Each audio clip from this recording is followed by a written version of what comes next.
Ya, betul Ya, sekali. ya, pernah ilmu yang membuat ini ya. Kayak terang. Jadi memang penting sekali ya Ya, peran orang tua. ya. Oke, mari kita bongkar materi ini yuk.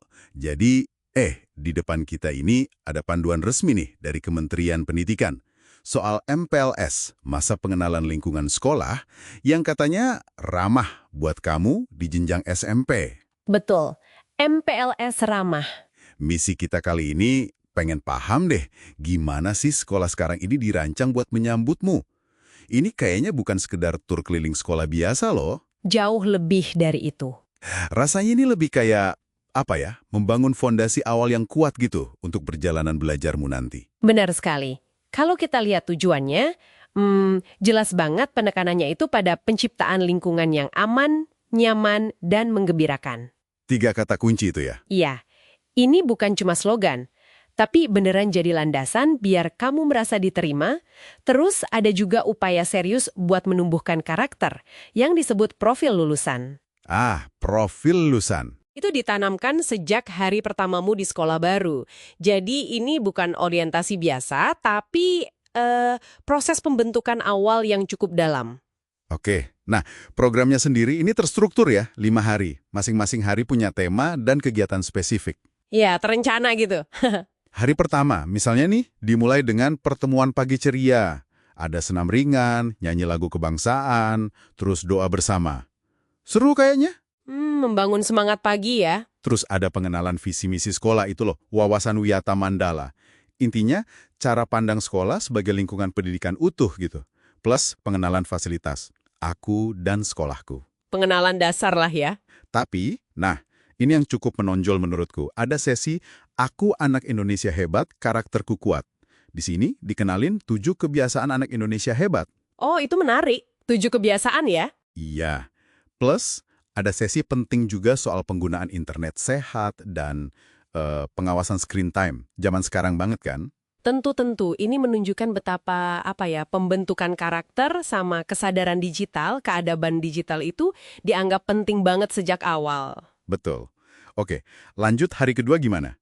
Nah, hari kedua fokusnya geser nih, lebih ke aspek sosial dan keamanan. Ada sesi namanya Ruang Perjumpaan Murid Baru. Ruang perjumpaan. Kayak apa tuh? Jadi di sini kamu diajak berbagi harapan dan juga kekhawatiran. Pakai cara unik, misalnya pohon harapan sama pohon solusi. Oh, kreatif ya. Jadi nggak cuma ngobrol biasa. Iya, ini krusial banget buat bantu kamu adaptasi secara sosial dan emosional. Terus ditekankan juga soal keamanan fisik.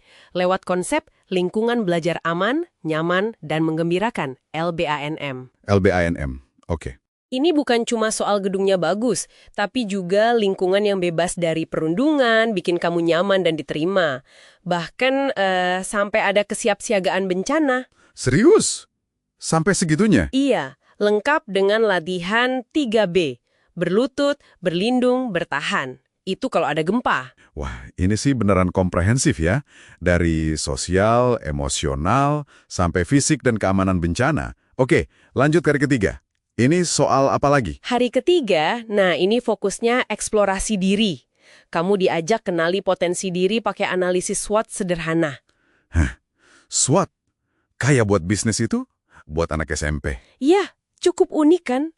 Tapi ini nunjukin keseriusan biar kamu sadar potensimu sejak dini. Keren sih idenya. Terus gimana? Terus, kamu dibantu menghubungkan minat bakat itu sama kegiatan kesiswaan yang ada, kayak OSIS, MPK, Pramuka, atau ekskul lainnya. Oke, jadi langsung diarahkan gitu ya? Betul. Nah, ada juga sesi penting soal asesmen MPLS ramah untuk literasi membaca dan numerasi. Ini perlu digarisbawahi nih.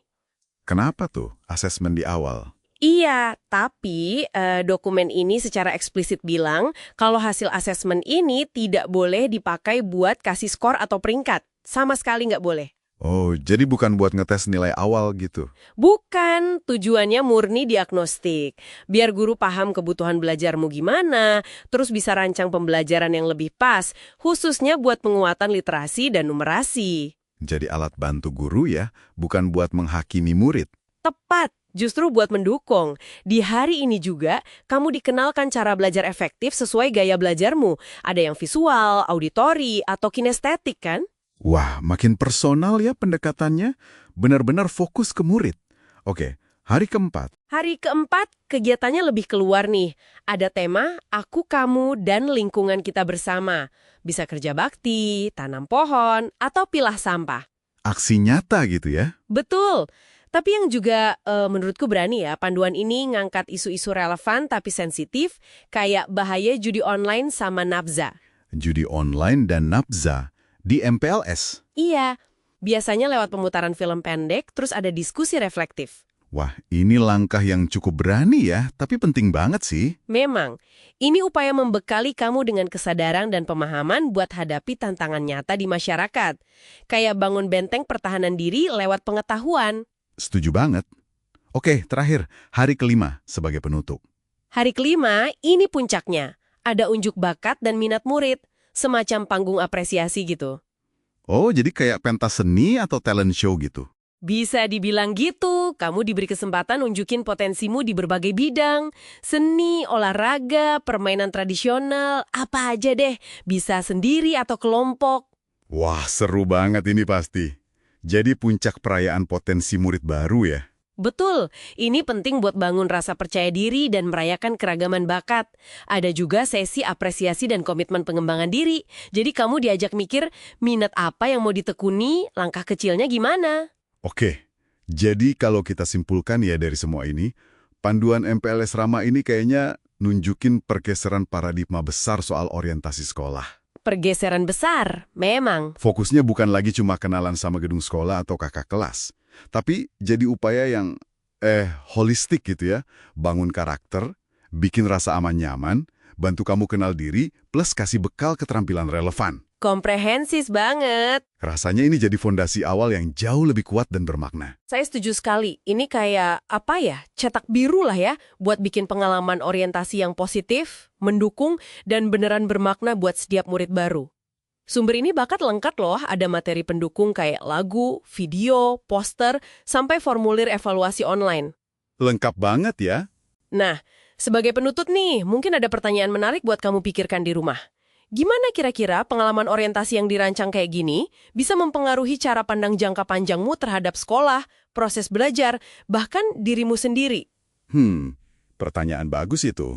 Dan coba deh bandingkan, sejauh mana ini beda sama pengalaman orientasi yang mungkin pernah kamu alami atau kamu amati di tempat lain. Menarik kan buat direnungkan?